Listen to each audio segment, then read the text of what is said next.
Le rugby tour à l'hôpital a fait escale à Francheville. Aujourd'hui, à quelques mois de la Coupe du Monde, l'association Premier de Cordée propose une initiation aux enfants hospitalisés. Et le loup au rugby s'est prêté au jeu, Lauriane Pellao. Une initiation au plaquage, au passe arrière et plus globalement aux règles du rugby. Ici, un petit groupe de 6 jeunes découvre ce sport. Un groupe de 6 jeunes en surpoids qui font partie d'un programme pour reprendre de bonnes habitudes alimentaires et sportives. Et cette activité semble leur plaire particulièrement au vu des sourires qui sont sur les visages. Aymen, par exemple, avait déjà fait du rugby à l'époque. C'est l'occasion pour lui de redécouvrir ce sport. Écoutez. Ça fait bizarre de reprendre du rugby, parce que j'ai arrêté.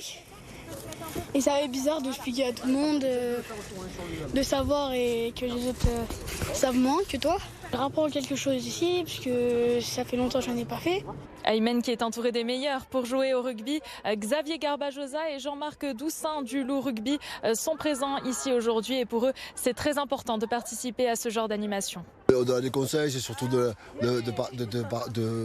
participer à une petite séquence sportive avec eux, surtout sur le temps de la rigolade, de les faire adhérer finalement à un jeu, à ce qu'ils s'amusent, au-delà des règles du rugby ou de la forme du ballon. Une activité organisée par Premier de Cordée, une association qui propose régulièrement ce type d'animation sportive dans le milieu hospitalier. Ici, l'objectif en l'occurrence, c'était de redonner confiance à ces jeunes et peut-être même de créer des vocations à l'approche de la Coupe du Monde de rugby. Pari réussi visiblement puisque j'ai pu discuter avec Fares, l'un des enfants qui participait à cet atelier et il m'a confié qu'il voulait continuer le rugby.